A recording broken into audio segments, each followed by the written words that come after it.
Welcome, ladies and gentlemen, to Between the Lines. My name is John Lofton. I'm so glad you're able to join us today. I do apologize for the technical difficulties. I thought I was past all of that, but apparently the camera saw my new bald head and it was just like, no, not today. And then I was like, I can have a bald head if I choose. So you'll just have to shoot it anyway. So it took a couple restarts here, and I'll probably end up submitting a support ticket here, but whatever, we're live. And these things happen, so we're still in beta. However, do have some cool announcements here before we get started in today's show. We are going to be actually live officially next week and currently on the new Between the Lines channel on YouTube. And so I hope you guys will tune in and subscribe to that and give it a like and subscribe, all the good comments. I need a few.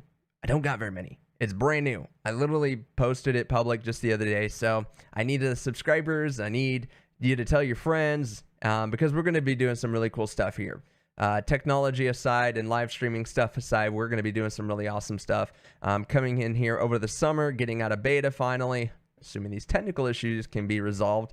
And then we're going to be kind of moving into everything. But currently we are on live on my own. If you're friends with me on Facebook, we're live there. And then we're live on the Loft in Space YouTube channel currently right now. And so that's going to be really awesome to try to do that. And I'm wondering if that's not my main issue here today. Just kind of dealing with that. But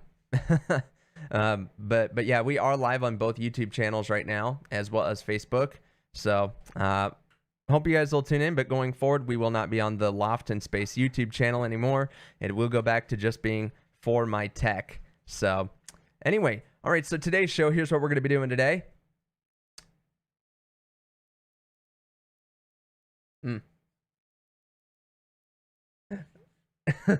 This is why I have a producer here. Her name is Raven. She's my wife. And I can't tell. Okay. She just hands me the paper. Oh, I am definitely live. I am 100% live. In person, in the flesh. I was just kind of double checking that here. If you guys are having any technical issues with the stream, let me know. But it does look like I'm live right now. In live video on Facebook, I can do that. On Loft in Space, I am live. It shows me as live here. And I even have a current viewer even on that channel. On the Between the Lines, don't see it yet.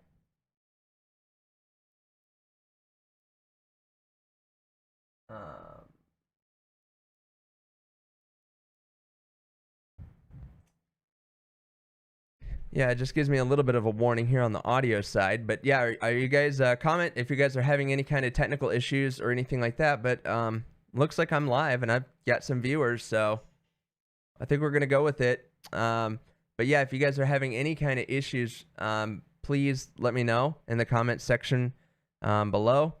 But yeah, it definitely looks like I'm live here on my YouTube, on my Facebook here. I'm gonna unpin one post here. And yeah, there we go. So yeah, you guys should definitely be able to see me here, and we should be good to go. All right, getting back into things. Thank you, producer Raven, for at least trying to help here. All right. So what we're going to be doing today is we're going to be talking about all the COVID-19 vaccine stuff, and you've probably seen a lot the past couple weeks in the news, but they're offering incentives across the nation. Government agencies, state and local employers are offering incentives to their employees, like time off, vacation, things like that, just to get the COVID-19 vaccine. And I've got some serious issues with that. And while I do not try to stay partisan, on any one issue, try to see the both sides here, and I will acknowledge both sides' argument to this. But then I'm going to tell you why I think that it is flawed and why it's sort of a bad testament to the people's free will and motivation, and I think that it really is going to infringe on our freedom of being able to just be who we are, right, wrong, or indifferent, and our civil liberties and things like that. So I'm going to talk a lot about that today. I'm going to be talking about misappropriation of government funds, because I'm pretty sure raffling off $1 million just to some random person who got the vaccine with taxpayer money, I'm pretty sure that is definitely misappropriation of taxpayer funds. And yeah, we're going to be talking about that today. So stick around. If you got a thought on this too, I would love to share, your thoughts and everything like that.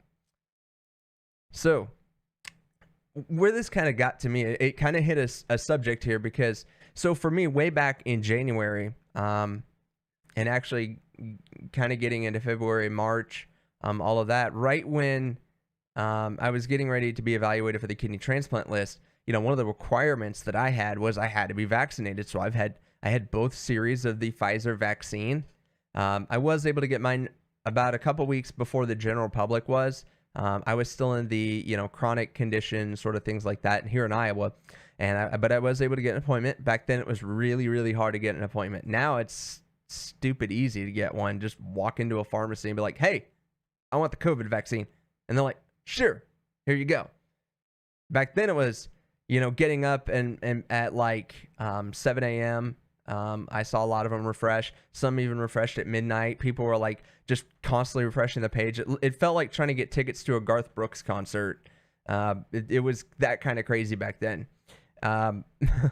And now we have them abundantly. A lot of counties in Iowa aren't even requesting a full supply, if at all, any new additional inventory for their COVID supplies. And that's, I think, starting to say where, okay, this is the amount of people who are going to be actively willing to get the COVID-19 vaccine. And then the rest people may get it, may not.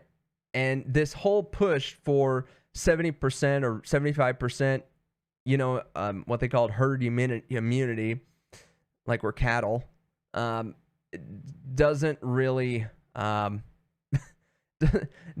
seem obtainable. And I don't know, I wanted to go and look, and I kind of ran out of time here, but I had this thought right before the show.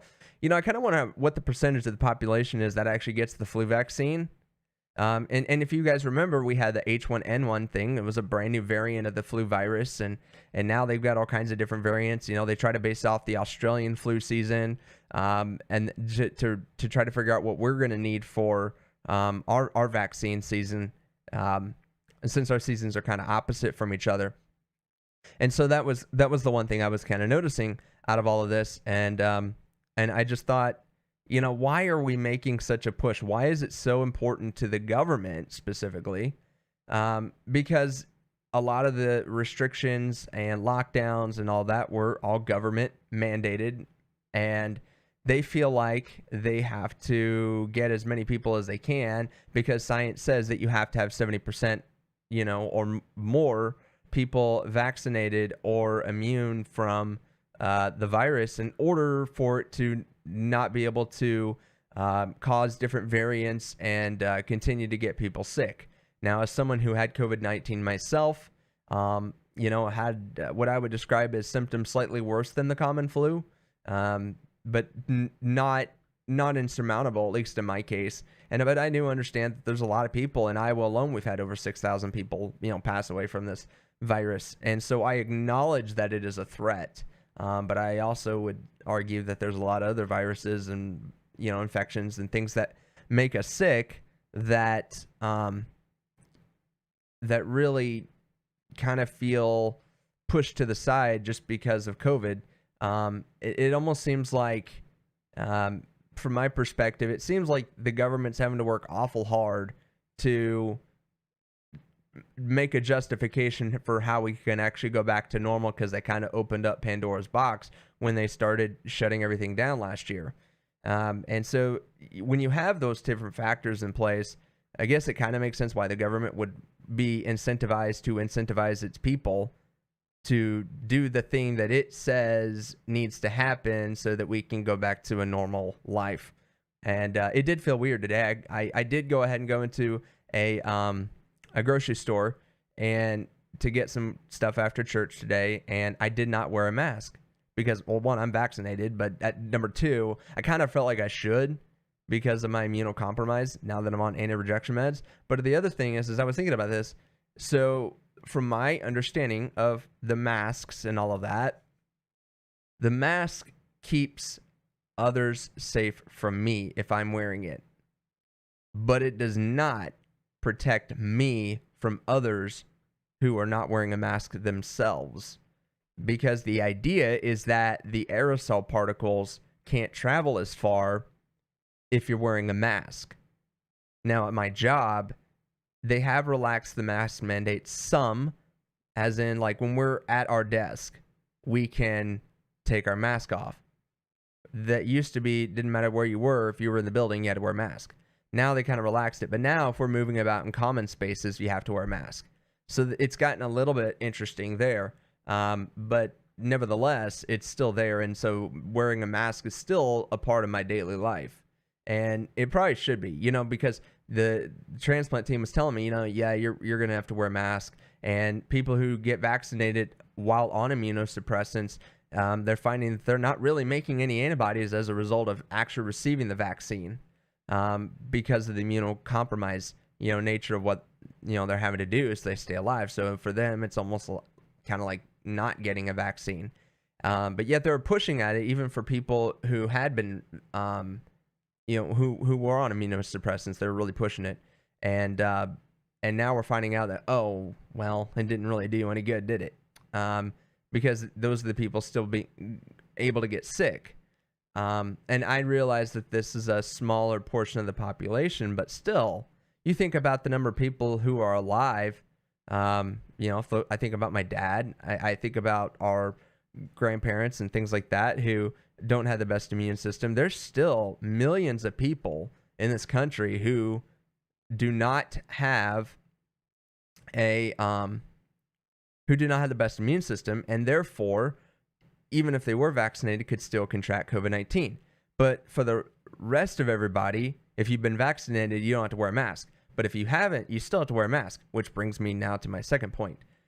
So because we have a mixed population of people wearing masks, some are, some aren't, and I'll start even at the local level in schools. There are schools where they can't mandate the kids to wear a mask. So other kids who are wearing a mask get bullied. And literally, I've heard stories of masks just being yanked off the kids, just to make fun of them for wearing a mask. And of course, that's not right. If you're wearing a mask for your own protection, you feel better about wearing a mask, and it brings you that peace of mind, and that then you shouldn't have to face that type of bullying. But it almost feels like a peer pressure in society as adults too, I feel like. And so that's sort of an incentive, if you will, for how the government's kind of using this virus. I feel like when the CDC said, if you're vaccinated and you've had both courses or the J&J and plus the 14-day period afterwards, then now you don't have to wear a mask in most situations. But for those people who are not vaccinated, you still got to wear a mask. So if you actually adhere to that, then you're basically a visual target to somebody who most people would say hasn't been vaccinated. However, look at me. I've been vaccinated, technically speaking. I'm just on immunosuppressants now, so I'll wear a mask in some situations, but I'm also starting to realize that why?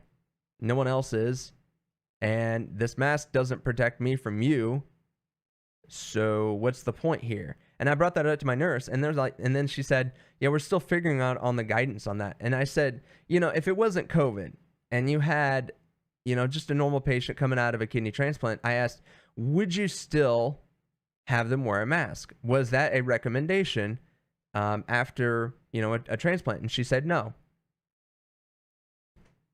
Then why is it a recommendation now? Because there's 100 ways that I could die from a bacterioviral infection because of a weakened immune system. Why is COVID-19 so gosh darn important and so much more deadly than anything else? I get if I had a tick bite and it stayed and I got Lyme disease, okay, that can kill me too. There's plenty of ticks outside my backyard, trust me. So how is this any worse? And I realize that this is all coming from a personal perspective, and I'm not claiming to be an expert. And I'm going to make that disclaimer right now very clear. I am not an expert, but I want to reach people who are also thinking like I am. Like, we're doing all of this to get people who don't want a vaccine vaccinated because we feel like if we did, then society as a whole is going to be much better. But yet there's still millions of people, regardless of if they got a vaccine or not, that are always going to be vulnerable to not only COVID, but to others. We never got an incentive to get the flu shot, really. What, you go to Hy-Vee or whatever, and they give you a discount on gas or something, right? Okay, fine, sort of an incentive, but there's not really this wide push. They mention it a few times in the fall to go get your vaccine, blah, blah, blah, blah, blah, but then it's it. This has been an all-out effort.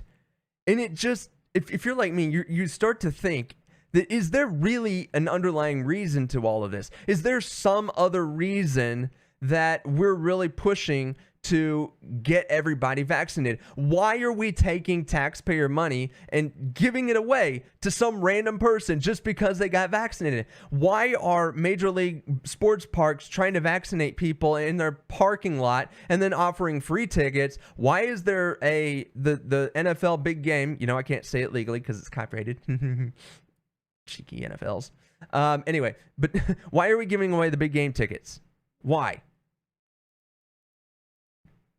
Because I feel like someone dug a hole, and this is the only way politically and without creating a huge uproar that we feel like we can get out of it. That's why.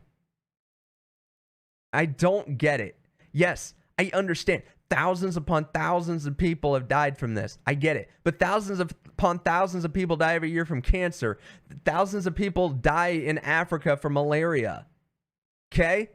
This is not, in my opinion, the time where we have to be doing this. It's just one of those things where if you as a private entity, fine, if you want to give away the big game tickets or promote it, fine, you're a private thing. But I'm got to draw the line when it comes to the government giving away incentives, and then putting rules in place that clearly make a distinction or attempting to give the visual optics that because this person wears a mask, they must not be vaccinated and have to have these restrictions.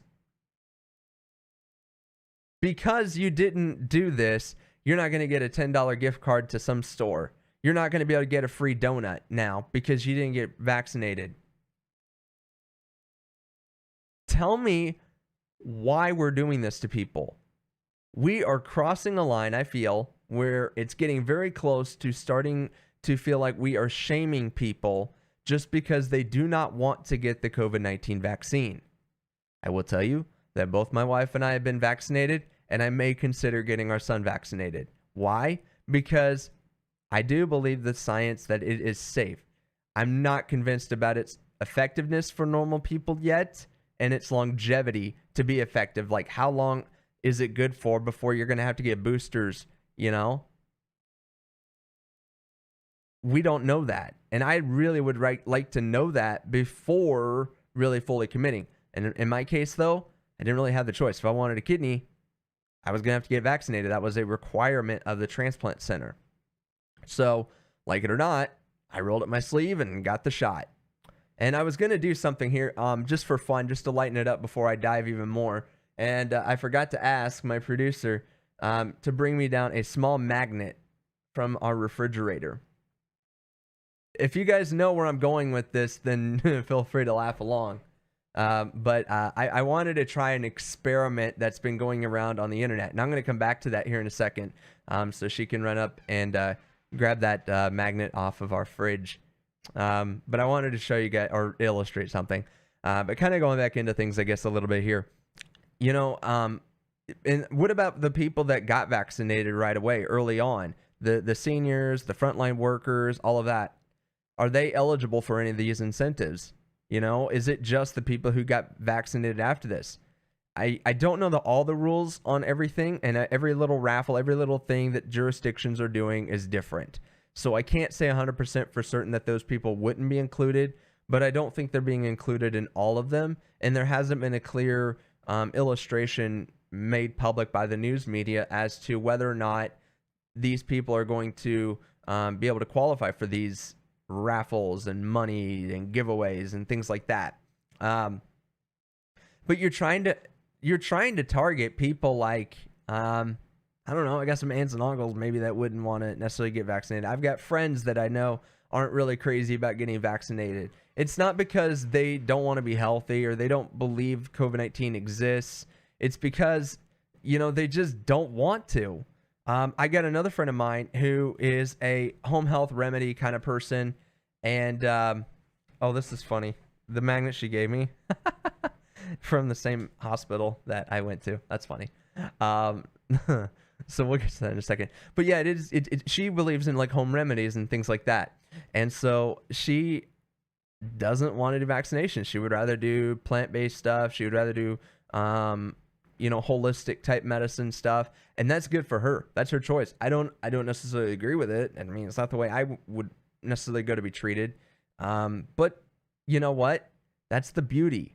But people like her are going to be outcast because they didn't want to do something the government said that they should do. And that society is starting to rally around that, oh, you didn't do this, shame on you kind of thing. And don't you want to have some money? Don't you want this gift card? Don't you want this free stuff? Don't you want a chance to win $1 million? Come on, get vaccinated. It won't take long. Just roll up your sleeve. Just roll it up. Yeah, it'll be fine. You'll be sick for a day or two and maybe throw up, but it'll be fine. Just get the vaccine, right? Yeah. Come on. Wake up, people. I don't know why this agenda has to exist. Why we can't just accept that people aren't going to get vaccinated and realize that we can't keep our country shut down for years upon years. We couldn't have really afforded to keep it down for as long as we did. And you know what's happened now? Now that things are opening up and a lot of people didn't end up spending that stimulus money that we got. We have restaurants and stuff who can't staff. We have other businesses who are looking to hire people. I've never seen a dishwasher. There was a story I was reading where they were making $20 an hour to bus tables. I do not make $20 an hour where I work. I wish I did. But that's what we're at, folks, because we kept everything down so long and we gave people help who probably could have been just fine without it. And I'm not saying we shouldn't have helped folks, but it shouldn't be the government trying to lead this effort. It should be a nonpartisan thing. But the problem is we have the Centers for Disease Control, and they're, quote unquote, the authority on public health matters. So it's their driving this that drives the president administration to further incentivize, which then trickles down to your state and local governments, depending on kind of what side of the aisle that they tend to lean on. My point with all this, folks, is we really should not have to be incentivizing people. Get the vaccine if you want it. Don't get it if you don't want it. Plain and simple. And then wait a little while if you feel better. But at the end of the day, if you're going to remove mask restrictions, don't discriminate against somebody because they did or did not get the vaccine. If you're going to lift those restrictions, just lift them. And that's what we're going to be at. You can't tell somebody they have to do something because they didn't do what you wanted to, that went against their freedom to decide what's best for their health. And really, all along, we shouldn't have had the mask mandate, if you ask my opinion. I'm not saying masks don't work. They work in the right circumstances. We went down the path where the government did mandate it as a public health emergency. So that's where we ended up. But at the end of the day, if you're going to back it off, you can't back it off for some and not others. That's not fair. It's not right. And it's not right to offer incentives to some without being incentives to all, regardless of when or how you got your vaccine. We don't need vaccine passports. You shouldn't have to quarantine just because you went from, Iowa to California and then back again. It's sort of like you're just shaming someone because they traveled. It doesn't make sense at all. And so my point with all of this is there is a growing separation where the people who aren't going to align with the current administration or current governmental policies are really going to start become victimized because they're going to be shamed on. They're not going to be able to do the same things as those who chose to be vaccinated are. You know, I had the CDC card. I thought it was just for an appointment reminder. So when I got my second one, I threw it away. And my wife's like, no, you should have held on to it. And I'm like, why? So I can get a free donut at a donut shop that's offering that right now? Why? So I can go and win some raffle when I was going to get the vaccine anyway? Give me a break. And then if that's going to be a requirement, like if I eventually can't go somewhere if I don't have that CDC card, I guess I'm just SOL. What am I going to do, right? What can I possibly do now differently? Nothing. I believe that everybody has personal responsibility. And everybody should be able to decide for themselves, you know, what's best for them, their family, and all of that. What's best for all of their health. And it shouldn't come down to, you know, what the government says and the government spending our taxpayer dollars just to try to convince somebody to get something that they really don't want. You shouldn't be pressuring people into doing this. There's commercials and PSAs upon PSAs telling everybody to get a shot. And I'm pretty sure the people who want a shot are already going to get one. Leave it at that. If this is the end of the pandemic and we're finally getting to that good place, so be it. I'm not against science. I'm not against the vaccine in general. I'm just against putting things in such a way that start to shame people who, for their own reasons, decided not to do something. So, this little video has been going around where people, and look it up, I guess COVID Magnet Challenge, I think is what it's called, where there was a sort of like this friendish theory that we were all being microchipped or something like that. And so people were trying to claim that a magnet would stick to the area where they got their COVID vaccine at. And it was supposed to be proof that we're all being chipped. So I thought, well, this is a bunch of, you know, bull crap. I'm going to try it. So the first thing I'm going to do, I was vaccinated. Both mine were on my left side. My over here. This might be your right. Sorry if it is. I hate the way my camera orients sometimes. I need to figure that part out a little bit. But anyway, so I was vaccinated over here. So I'm going to put the magnet, first of all, I'm going to roll up my arm here.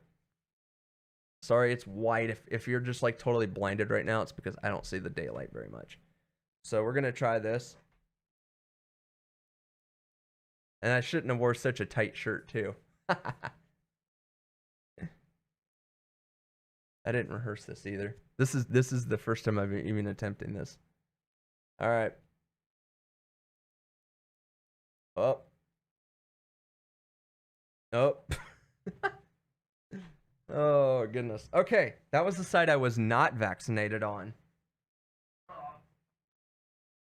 Now, let's go to the side I was vaccinated on.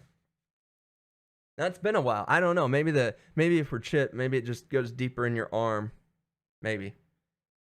You know, this is a whole lot better, at least, than the Tide Pod Challenge. Remember that? A whole lot safer. All right, so... Nope. Oh, sorry, I just hit my mic. Here. I'll even push just to try to get to grab that dang microchip is hard. No, I'm not really.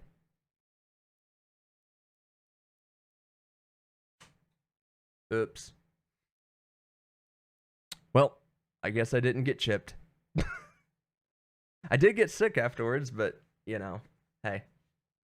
Well, I think that's going to do it here today, folks. I hope you enjoyed today's show.